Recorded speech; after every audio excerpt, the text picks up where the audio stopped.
jūs matėte, tokia gana pilna. Čia kažkas cita, gal kas man galėtų pareguliuoti, kad neciktų? Ar gerai girdisi? Gerai. Pabandysiu kažkaip gal toliau nuo kompiuterio. Reiškia, problemėlė yra gana pilna, tai man reikia būtinai pabandyti sutilpti į tą laiką. Nors šiandien taip gana sunkiai mes čia viską pradedam, pirmą dieną. Šios stovyklos tema mes nusprendėm, kad kalbėsime apie įvairius etnografinius regionus, apie skirtingus šokius, Žemaitijai, Suvalkijai, Dzūkijai, Aukštaitijai. Neįtraukėm Mažosios Lietuvos dėl vienos paprastos priežasties, kad pakraštėje įvykti giliai tradiciją lietuvininkų. Na, dėl pasaulėžiūros, ypatingai paskutinių, žinom, kad jie šoko gan dar stipriai 19 amžiuje ir net per laidotuvę šoko, bet palaipsniui pasikeitė į tą protestantišką pasaulėžiūrą labai asketišką. Ir aš pati, kai buvau ekspedicijose, faktiškai jau buvo net per vestuves beveik nebešoko. Tai paprasčiausiai nėra ko mokyti. Vienas kitas galbūt yra šakelis, bet skirti yra tą atskirą temą, tam kraštui yra labai sudėtinga. Tai dėl to mes labiausiai į tos 4 likusius regionus. Tai šiandien yra tema, būtent kur daugiausia, gausiausia ir mes per vakaronės daugiausia tokių šokių šokam, tai yra žemaitiški šokiai. Tai, žodžiu, apie jo šiek tiek papasakosiu. Pirma dalis paskaitos bus tokia daugiau kalbėjimas, pasakojimas ir šiek tiek ir apie apeiginius dalykus įdomius, o paskui žiūrėsim įdomesnius pavyzdžius. Video. Латыши, вы, наверное, не понимаете литовский язык, но я буду говорить по-литовски. Первая часть будет, это как раз больше разговор про все, а потом буду показывать видео, так будете тоже что-то понимать, и если кто-нибудь может вами перевести что-нибудь. Это теперь тема Žemaitija, это регион, западно-северный край Литвы, который тоже соприкасается с Латвией, как и Aukštaitija. Tai va, dabar, jeigu jau sakiau, žemaitiškų šokių yra tikrai be galo daug, jie yra labai mėgiami ir vakaronėse. Kas keiščiausia, kad medžiagos yra daugiau būtent iš Aukštaitijos pririnkta apie šokius, bet tos įvairovės nėra tokios didelės, kaip ir žemaitiškų šokių, dėl to jos galbūt labiausiai ir mėgsta. Na ir pačios žinios ankstyviausios apie kažkokius konkrečius faktus, apie kad šokdavo, netgi konkretus šokiai, pavadinimai, tai būtent iš to krašto iš Žemaitijos. Pavyzdžiui, pati pirmoji žinia net iš 16 amžiaus yra su Kuršo riba, kad eidavo prie mirusių kapų, per minėjimus mirusių ir šokdavo ant kapų. Tai žemaičiai. Tai tokie įdomus dalykai. Na ir paskui yra nemažai tiesiog tų pavadinimų iš 19 amžiaus, čia ir kunigas Jurgis pabrėžia, jos labai keikė tos šokius, kad ten labai daug nepadarių dalykų yra, bet ta proga labai juos apibūdino. Ir tai savotiški irgi yra kaip aprašymai. Paskui Laurynas Ivinskis, Povilas Višinskis, toks garsus veikėjas, irgi Motiejus Valenčius. Žodžiu, jie yra aprašę labai taip trumpai, lakoniškai, ne viską galėjom kurti ir be melodijų, be visko, bet vis tiek jau kažkokios konkretybės yra. Na ir šiame regione yra daug tokių porinių šokių, kurių kitose Lietuvos regionuose tarsi nėra, tai yra grinai tokie žemaitiški. Tai yra Lakišius, kurį mes mėgsta šokti. Ir jeigu atsimenat. Bet kas įdomiausia, tai tikrai nėra vien Žemaitijai susiformavęs šokis, jisai tikrai atėjęs yra iš Europos. Ir aš, pavyzdžiui, pusę melodijos va šitą dalį, kur padainavau, tai aš Prancūzijoje girdėjau, o kur ta linksmoji polkutė, tai čia Čekijai, viens prie vieno. Bet kaip įdomiausia, kad daugiau Žemaitijai prilipo negu kitose regionuose. Gal dėl to, kad žemaičiai, jie pirmiausiai pradėjo, kaip čia pasakyti, tuose vienkiemiuose, ten prasidėjo ta kultūra tokia jau turtingesnė ir toks bendravimas su vakarų Europą buvo ryškesnis negu tarkim kokioj Dzūkijoje. Ten daugiau slaviška galbūt buvo įtaka. Dabar toks šokis yra, mes irgi šokam blestingėlę arba blestinga, tai čia yra kregždė, arba lestinga vadina vėdaru. Aš paskui parodysiu video įrašą. Vėdaras ir kitoks dar yra, kurį mes irgi labai mėgstam šokti. Paskui vajaunas arba kariškis irgi grinai yra toksai žemaitiškas. Ulanas, visokie su gyvatėm pavadinimai. Gyvataras, gyvatukas, gyvatas. Na, greičinikė arba greicinelė irgi daugiau iš Žemaitijos Lietuvoje yra žinoma ir paplitusi visur, nors žinom, kad ir Baltarusijoje yra kažkas tai panašaus į Grečenichą, pavyzdžiui, yra, bet kažkaip apšoko į daugiau kitus regionus ir labiau prilipęs yra Žemaitijai. Anės polka, visokie skrodelis, subatėlė, subatas, linderis, nelinderis ir taip toliau. Daugybė visokiausių valsų, kurių, tarkim, kitose regionuose netiek gausu tokių su visokiam figūrom. Tai vilties valsas, kurį mes labai mėgstam šokti, saliamo arba suliamo, salionų valsas vadinasi, vals manieta arba minėtų, minėts ir taip toliau. Na ir labai mėgo žemaičiai šokti visokius kadrilinius šokius, kurie yra sudėtingesni. Ten iš karto prisijungęs taip ir nepašoksi, reikia šiek tiek žinoti, tam tikrai yra tvarka. Tai kadriliai buvo išplitę ir kaip kadriliai paplitę ir buvo tokie su specialiais pavadinimais, pavyzdžiui, šeinas. Buvo labai mėgiamas ypač apie Šiaulius, Kelmę, Žagarę, Joniškį, Telšius, paskui, bet netaip seniai sužinojome apie Kretingą įšoko. Ir tai buvo vakaronėse vienas svarbiausių šokių, mes irgi, ar kas nors iš čia esančių nemoka šokti šeino. Jeigu nemokate, šiandien dar pamokysiu. Daug kas moka. Yra nemoka. Bijo kelti ranką. Jo, tai gerai. Paskui yra daugiau šiaurės Žemaitijai būdingi jonkeliai. Tai iš tikrųjų irgi iš kadrininių tipo, niekur kitur tokio pavadinimo nėra, bet būtent Žemaitijai jonkeliai, kurių labai įvairių yra. Jie, pavyzdžiui, vienas kaimas galėjo kelis jonkelius. Ir mešlinį, ir sukamą, ir lendamą, ir kertinį, ir daužtinį, visokių ten tų jonkelių, bet vieną kitą paskui parodysiu. Na ir aišku, visokie kiti populiarų šokiai, kurie daugiau atėjo, netgi galima sakyti, 20 amžiaus pradžioje per įvairius dvarus, tai dirižablis, Aleksandra, labai daug kas keiščiausiai ir saviškų, Karobuška, Kuchanuška, ten visokios Narėčinkos, Jabliškos, irgi kur kitose regionuose yra. Vengierkų visokiausių rūšių, aš dabar čia turiu vieną pavyzdį tokios keistos vengierkos irgi. Ispanai, mazurkos, na ir visokie cvingiai, kur tarp kitko mūsų iš šios stovyklos tema irgi yra fokstrotas, toks naujas šokis ir jo įvairios atmainos, tai va cvingis yra irgi tokie kaip atmaina. Na ir nemažai yra tokių šokių, kur būtinai po 2 paras yra šokama, kaip pavyzdžiui, siuntė Marija į Žagarę, malūnėlis, tiesą sako, ten ne tik 2, ten pasidaro ir daugiau tų porų susiformuoja. Na ir visokių žaidybinių elementų žemaitiškose šokiuose, pavyzdžiui, našliukas, turbūt visi žino. Šitą Marcelė pana irgi yra tokia, kur vis kažkas lieka vidury be poros ir reikia gaudyti sporą, arba šeinas su valgim. Na, yra galbūt mažiau tokie įvairūs rateliai, jie tokie daugiau bendralietuviški, o žaidimai, nors jų nėra labai daug, bet vienas kitas žaidimas yra labai toks archaiškas, įdomus, su apeigom yra susiję. Na ir paskui aš parodysiu tokius retesnius šokius, galbūt ne visi gal juos žinot, mes netaip seniai, prieš kokius 7 metus ekspedicijose rinkom būtent to krašto šokius, tai tam, pavyzdžiui, Palangos Mėguvos ansamblis tokių labai įdomių šokių yra iškapstę tarp 3 kėdžių. Tai šokit panos, kokėtukas, paskui merginų šokis su skrybėlėmis kepurėtis.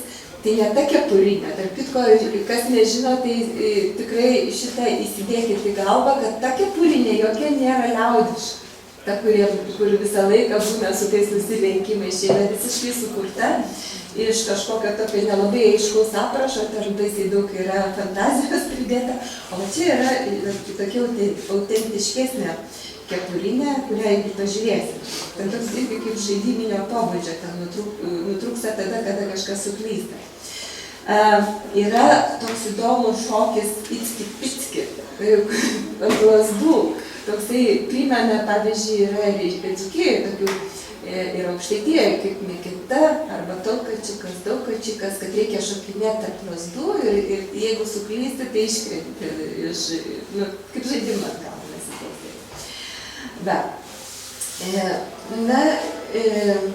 Šmululis toks labai įdomus šokis irgi Palangiškių yra surastas, kur su vagimis, tai labai nesudėtingas. Aš tikrai nespėjau dar melodijos susirašyti, bet man sakė, padarysime, išrašys ir gal mes pasimokys. Šiaip žemaičiai labai mėgo šokti per įvairius pasilinksminimus ir tų pasilinksminimų su šokiais pas jis buvo labai įvairiom progom. Pavyzdžiui, vasarą tai daugybė, kadangi vis dėlto Žemaitijoje kurį laiką vis tiek dar gyvavo talkų tradicija, nors jie ir įsiskirstė į tos priekiamis, bet vis tiek buvo tam tikra talkų tradicija. Ir būtent po tų talkų labai mėgdavo daryti pasišokimus. O paskui jau, kai pradėjo atskirai vien šokius, tos vakarėlius vadinti, tai ten visokiausių pavadinimų. Vakarėlė, mibrė, gužinės, grajerkos, vakaruškos, strambambolės.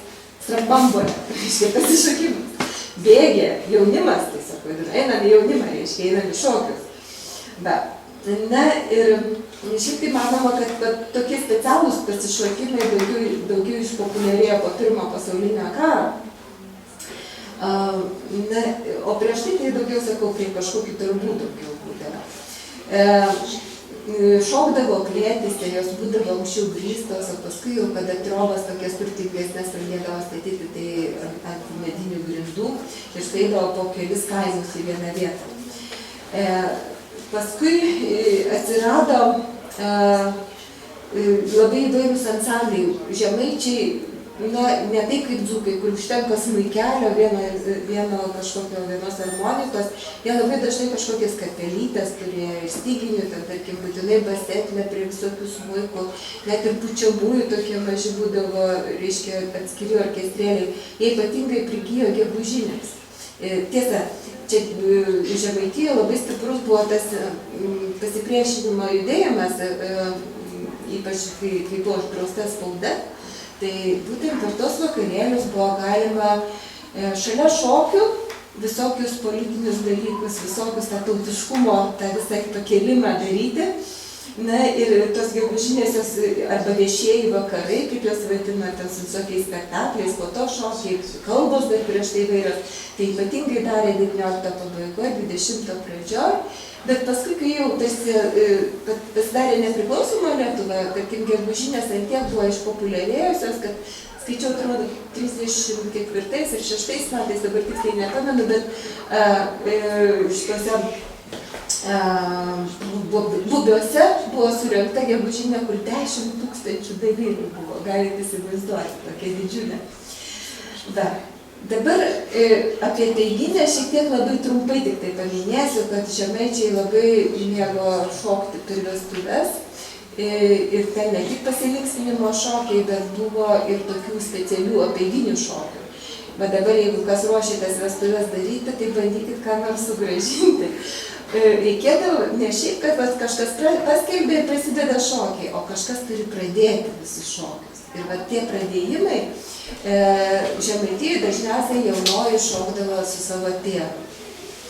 Arba bent jau su pabroliu, reiškia vyriausiu, ar su keliais pabroliais iš eilės prašokdavo. Kartais netgi, tai pavyzdžiui, apie Raseinių kraštą buvo toksai ciklas, kad pirmieji išeina šokti tėvai, tada išeina šokti jaunieji, o jau tada jau eina visi vestuvininkai šokti. Paskui tokių labai įdomių yra šokių, kada jaunuosius suvesdavo, tarkim, išvakarės ne mergvakarių vadindavo, bet pintuvėmis Žemaitijoje. Tai pindavo vainiką Ir tada mergina turėdavo jaunąją pašokdinti visi iš eilės vaikinai, po galo jau atiduodavo tam jaunąją. Arba ten būdavo taip, kad jau vestuvių pradžioje, jau kai sueina dvi pusės, tai visi pradeda skirtingų pusių. Šoka ir ant galo vis suveda jaunuosius į porą. Žodžiu, toks ilgas procesas, kur jie galų gale, nes skaitėsi negalime iš karto jiems kartu pradėti šokti. Reikia, kad kažkas jiems privestų vieną prie kito. Na, labai įdomus toksai buvo žaidimas, netgi ar šokis, ar žaidimas, kaip čia jį pavadinti. Per pintuvės vadinosi piršlys, arba veselė, arba padabonė, arba krėslelis, kada jaunoje sodina ant krėslo, tiksliau kėdės, ir jinai renkasi su kuo šoka. Ir renkasi kokį šokį nori šokti. Reiškia, tada muzikantai pagal jos norą ir šokdavo. Paskui pasilinksminimuose būdavo tas piršlelis šokamas, ir tada būdavo tarsi irgi neva jaunoji. Bet jinai, aišku, nebuvo jaunoji, kiekviena mergaitė galėdavo pabūti tarsi jaunąją kažkiek tai laiko. Na, labai įdomu tai, kad aš jau minėjau, kad labai senais laikais, 16 amžiuje buvo ir per laidotuvę šokama ant mirusių kapų, ten užvirusių vėlės, skambant trimitams ir būgnams, kas įdomiausia. Čia netgi kai kas įtarė, kad čia galėjo būti sutartinių. Ir kitko yra sutartinė šokamoji, ko gero, užrašyta Stanevičiaus 19 amžiaus pirmoje pusėje, Pinelė Taduje. Ten tarp jos apibūdinimų visų parašyta suktinė. Tai dėl to aš įspėju, kad jinai galėjo būti šokamoji. Ir nors kai kurie tyrinėtojai nepripažįsta, kad žemaičiai turėjo sutartinių. O aš, pavyzdžiui, tikiu to, ką pasakė Stanevičius, jisai parašė, kad tai aš rodau jums paskutinį pavyzdį, kadangi ta tradicija jau čia baigia išnykti. Ir iš tikrųjų tai gali būti natūralu. Žemaitija buvo labai stiprus tas katalikiškas judėjimas, kuris visus pagoniškus reiškinius labai, ypač 19 amžiuje, bandė išguiti, ir Valenčiaus veikla buvo labai stipri. Ir dėl to faktiškai kas tik tai užsislėpė kažkur tarp keturių sienų, tas dar šiek tiek apeiginio archaiško daugiau išliko. O kas buvo daugiau vieša, tai tas greičiau nunyko, dėl to, kad tai matyti buvo visiems ant akių. Yra žemaičiai garsus užgavėnėmis, visi žinote, ne? Ir yra tokių įdomių šokių meškomis. Būtent Žemaitijoje yra su tom meškom. Tai visi turbūt žinot šitą šoką, mes meškutę, bet tai yra ir kitokių aprašų. Pavyzdžiui, Šimkaičių, šita meškutė yra iš Šilalės rajono. O čia Raseinių rajone yra kita meškutė, kuri užrašyta, kad šokdavo vyrai per vestuves, per naujus metus ir per užgavėnes. Ir jie būdavo užsimetę išverstus kailinius, po vieną arba susikabinę po du, po tris. Judesių jokių nustatytų nebuvo ir kiekvienas kaip išmanydavo, taip dripsėdavo, tūpčiodavo, kaip meškos kartais paropodami ant keturių arba įkišdami galvą vienas kitam tarp kojų ir sukeldami kuo daugiau juoko, kartais merginas įsipainiodavo, ten neva saldainių siūlydavo tom tarsi meškom vyrams. Toks buvo grynai žaidybinis dalykas. Jisai netoks sustyguotas, kaip ta meškutė, kurią mes visi žinom, bet tam tie teminiai judesiai irgi kažkokie yra, tas dripsėjimas ir visa kita. Na ir tarkim yra toksai labai įdomus žaidimas, Davicevičiaus paminėtas, kad irgi per naujus metus žaisdavo mešką, uždaro vieną už durų, o kiti ten drasko nagais duris ir urzgia, ir pagal balsą turi atspėti, kas ten urzgia. Toks kaip žaidimas reiškia, irgi vadinosi meška. Na, paskui dar yra, iš tų persirengėlių dar spėjama, kad tie visi 3 velnių šokiai, arba vienis velnis, kur tokiais kaip vežimais važiuoja, tai irgi buvo priskirta persirengėliams. Na, labai įdomus vienas toksai yra šokis mergaičių, kada pasitikdavo pavasarį. Tai būdavo kovo 25, per Glovėšius, reiškia merginos, įsivaizduokit, tai šaltas laikas, jos išbėgdavo basos, jų sūpuoklės būdavo pakabintos ir jos šokdavo letspirą. Ir ta letspira tai yra kielė. kėlė, kai tik tuo metu perskrenda ir jinai spardo ledus, kaip žmonės tiki. Tai vat kaip apibūdina tą šokį. Merginos susikišusios sijono kraštus užjuostos, visai skraidydavo, straksėdavo, patupčiamos ir pasikraipydamos viena prieš kitą kaip kėlės. Ir jeigu būdavo pradžiūga, tai baso šokdavo visiškai, o jeigu ne, tai dar šiek tiek apstebė, jeigu ant sniego.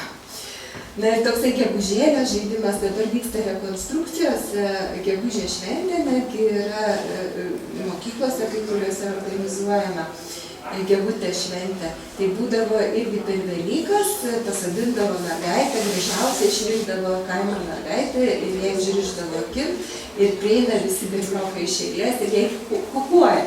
Ir jinai pagal tą kukavimą įsirenka, kurie jau patinka. Ir ne tik, kad paskui su jais šokdavo, bet paskui visus metus vieni kitus globodavo. Tai tie 3 berniukai, jos broleliai. Ir, žodžiu, visą laiką per šokius dar turėjo ją pašaudinti ir panašiai. Ir dar vienas toksai paskutinį, ką aš galiu pasakyti iš tų apeiginių tokių ryškių labai momentų, linaminio talkos. Seniau, bet vieninteliai žemaičiai tokį kažkokį keistą dalyką darydavo ne taip vidury dienos, normaliai, kaip tokioje Aukštaitijoje, kur moteriškė susirenka ir dirba darbą, linus lina, čia ne, čia viską darydavo naktį.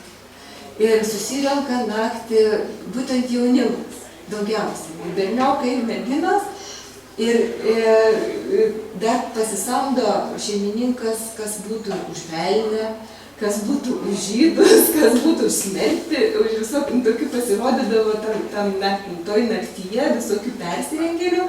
Ir ten jie visokius žaidimus žaisdavo, visokius vaidinimus darydavo, tarp tų visų, reiškia, darbų. Ten dar būdavo tokie žaidimai su visokiais išmėginimais, ypač vyrams, tai ten, pavyzdžiui, lipti lašinių, tai ne taip paprasta, su kojomis pasiekti aukščiausius tos balkės, reiškia taip užlipti, arba ten kopūstą kirsti, ežiais badytis, krūpti, durti. Žodžiu, tokių, kad dabar netgi galima pratybose, kariškios netgi mokojo, kad jėgą lavinti būtent su tai žaidimai. Tai va, tai čia yra, ko gero, tiek aš norėjau papasakoti tai bendrais bruožais. Dabar man čia kažkur reikia įsijungti, čia yra video. Ir pažiūrėsim kai kurios pavyzdžius. Aš nežinau. Tai čia jau viskas. Tai va, tai čia pirmas turbūt. Vėtas, ne? Čia dabar man tiesiog įspausti. Gerai. Čia bus toksai šokis, kurį mes šokam dažnai, bet jūs pamatysite, iš ko mes išmokom. Čia ta pati Bėžinga, Lestinga arba Vėlė. Aš nieko nematau, ką spaudau. Kaip man reikia dabar paspausti, aš nematau. Ai, tai čia kažkur vaikšti. Gerai.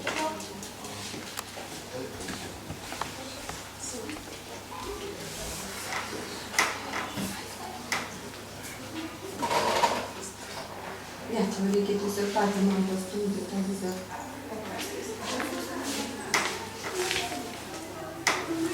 Čia garsas kažkokius yra.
Tai čia tas vietas, kad kitko, labai senas įrašas, vienas iš pirmesnių, kai mes pradėjom žmonių galės filmuoti šokius, čia Liaudies kultūros centre šitas įrašas, tai 90 kažkur tai pirmi, 90 metai, labai senai, dar čia Zita kokia jauna. Dabar toliau kits šokis, Vajaunas, kurį išmokom iš Žemaičių kalvarijos, o kur yra kitas Vajaunas? Na, išas. Čia bus Žemaičių kalvarijos ir tiesą sakant, čia, na, galime, čia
šitie žmonės, jiems virš 80 kuriems. Tai aišku, jie nebepašoka taip, kaip kažkada jaunystėje jie šoko, kai ką ir painiasi.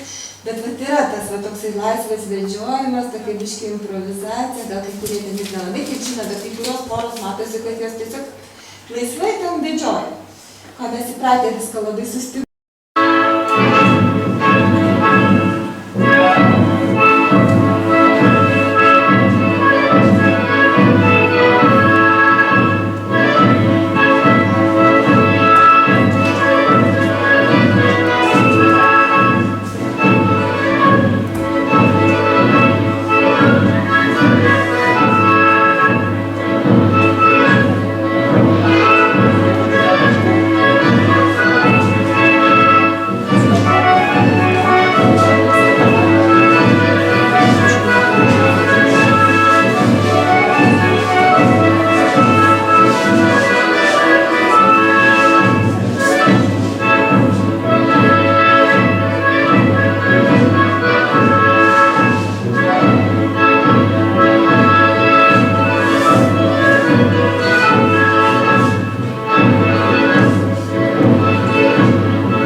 Ir jau buvo pakankamai nuvargę. Čia tarp kitko labai seniai, 94 metais tas viskas buvo. Ir staiga buvo toksai baisus riksmas ant jų vadovės. Tais laikais, tarp kitko, sovietmečiais kultūros darbuotojus paskirdavo vadovauti ansambliams, kurie jautėsi, kad jie žymiai geriau negu kaimo žmonės žino, kaip šokti. Tai vat jinai ant jų užrėkė, kur rankos? Ir tėdukai visi va šitaip susikišo rankas už nugaros, pasirodo, čia jos privertė. vadovę, kad šitaip darytų. Tai paskui mes pabandėm išaiškinti, kad galbūt jie taip ir nedarydavo, tegul tas rankas paleidžia. Ir bet ir šoko, paskui su paleistom, sako, mes visą laiką taip pat, be jokių užsidėjimų, be nieko, mums tos rankos niekad netrukdė. Va, dabar norėjau parodyti tokį labai retą šokį, lyg tai kažkas panašus į mazurką, bet vadinasi tripusas. Toks baltmiškis, jisai muzikontas, kuris ten žmogus orkestras, jisai ten atsisėdęs ir triubą pučia, ir harmoniką ten stunda, ir dainuoja, ir dar šoka, žodžiu, jisai tą tripusą, kurio mes niekad nežinojom, ištumėkime iš šoko. Kaip vadinasi šitas?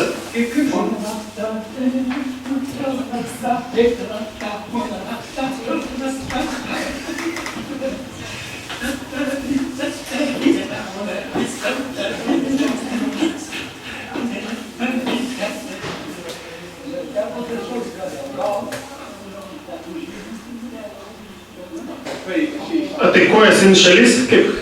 Kaip kojas meta?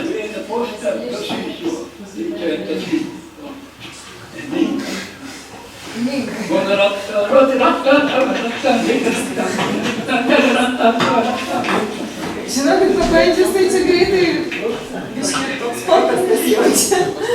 Taip, dabar norėjau parodyti gailitį. Nu, toks įdomus susikabinimas. Gailitis, tai čia latvių šokis, labai būtent šiauriai paplitęs. Žemaičiai mėgsta, nors ten rašė, kad tik žemaičiai, bet aš kažkur radau, kad ir Aukštaitijoje tas gailitis buvo. Tai va tas gailitis, jisai, nu, tas susikabinimas įdomus toks yra.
Ir dainuoja kartais latviškai, ir kotuteci, kažkas. Dabar toks įdomus Icki-Picki, va tas, kur yra Palangiškiai, surado su lazdom tą šokį. Ir čia kaip žaidimas.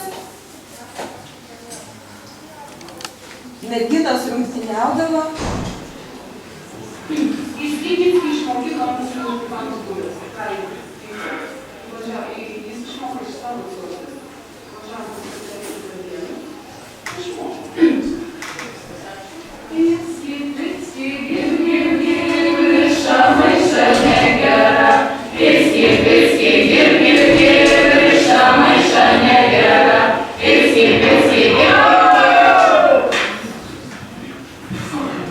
Nu čia va ta, kuri užkliudė, iširė.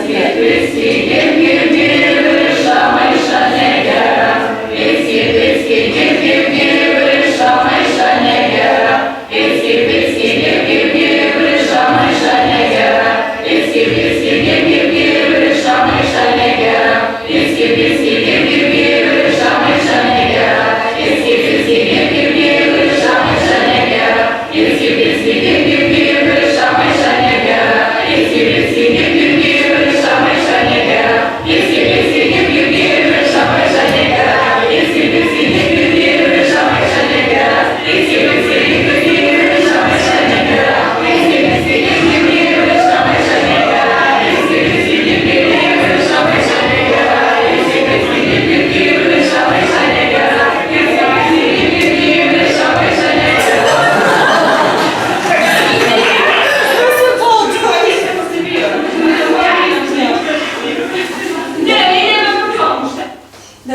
toks smagus visai šokis, galbūt mes jį paskui išmoksim šokti kairę durį.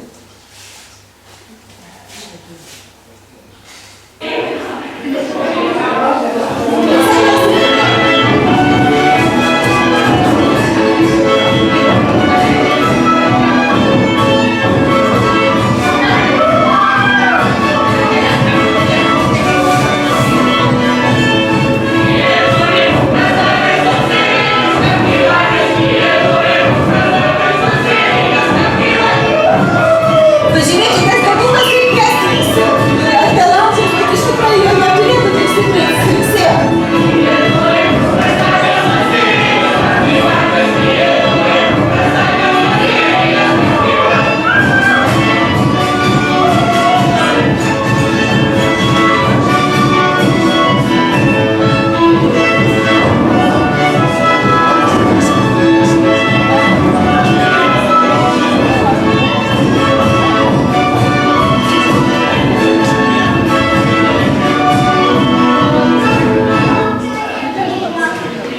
Na, toks visai smagus šokis, būtinai išmokyti. Dabar smutna liūdna širdis mano. Čia yra toksai kaip vengierka, bet jinai tokia kitokia vengierka. Su tokiu tūpti.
modifikuotas variantas negu aš vengrų klausiu, tai va, ta vengierka, ten visokių variantų yra ir tas raktas vadinamas, tas pirmin šonan ir sumušt kojom. Tai sako, čia prikūrė mūsų kažkada choreografai ir paleido per visą Europą ir nukeliavo tą vengierką per visą Europą, bet va čia paėmė žemaičiai prisigalvojo, dar visokius prisiglaupimus, dar visokius daug, tas raktas pasidarė kaip paprastas trikampyšys, žodžiu. Taip, bet va tas kepurėtis, kur merginos su 3 kepurėm netgi kažko primena Gizebijos iš 19 amžiaus aprašą.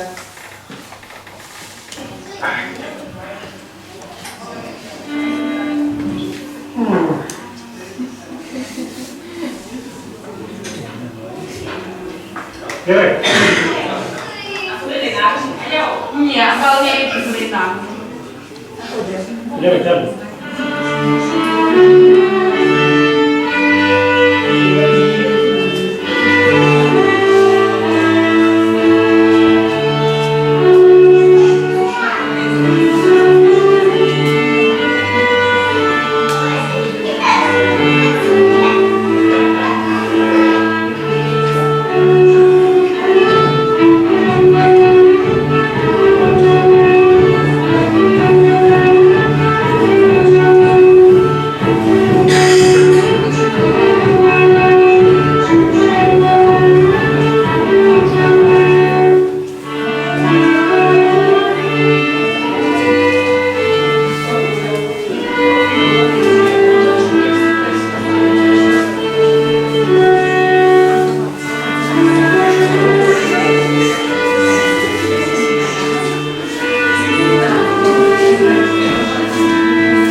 kalbėjau pačioj pabaigoj paskaitos, kad faktiškai pagal tą patį. Išeiti iš šito ir atskirą failą.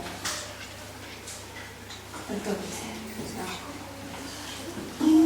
Tai jau surisim.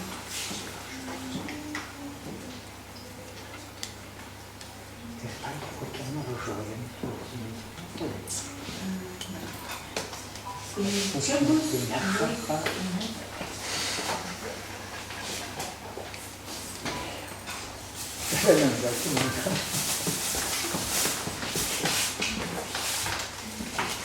Čia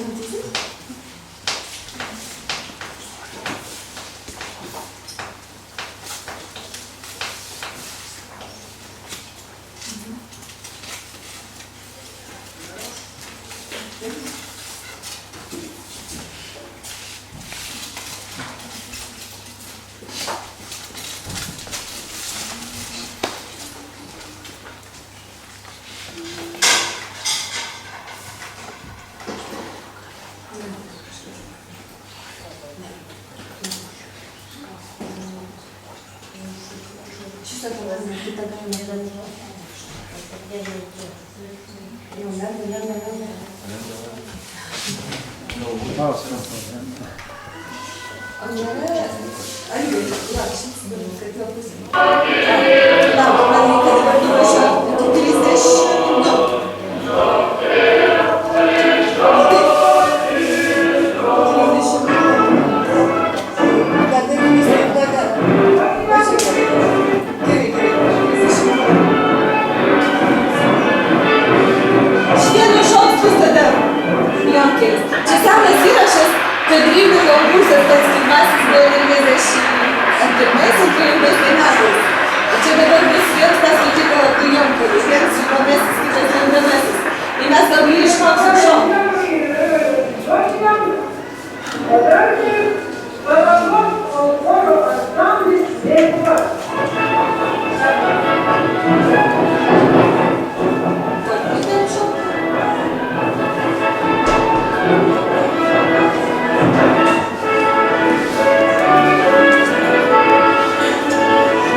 Tai gal kokių klausimėlių dar turite dėl žemaitiškų šokių?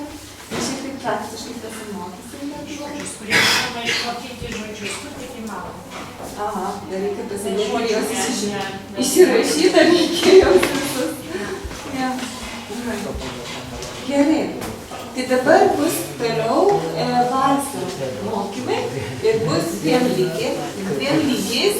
Kaip čia dabar nežinau, Edita, aš čia pabandysiu išsiaiškinti, kas kur eina, nes, reiškia, yra vienas lygis A, kur yra pažengusias ir kažkokius sudėtingesnius valsus mokysimės, ir B lygis yra, kur paprasčiau pagrindus. Taip.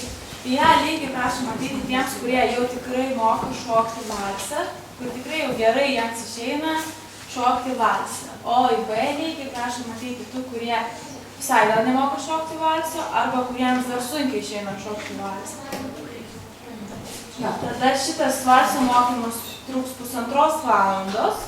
Kai jau išmoksime valsą, susitiksime šokti žemaitiškų šokių, kuriuose ir būtent panaudosite tą valsą, kurį išmoksit prieš tą žemaitiškų šokių. Čia vyks A lygis, tai reiškia tie, kurie jau tikrai moka valsą, pasilieka čia, o tie, kurie nori geriau suprasti tą valsą, geriau išmokti, renkasi ant tos aikštelės, specialiai paruoštos čia lauke. O žemaitiškų šokių mokymų taip pat atvirkščiai. Tai kviečiu, kurie nemoka valsą, tiesiog eiti kartu su Rita ir pagros valsą, o Goda mokysis. O Dalia pasiliks mokyti toliau, kas jau tikrai gerai moka šokti valsą. Triukų išmokys, taip sakant.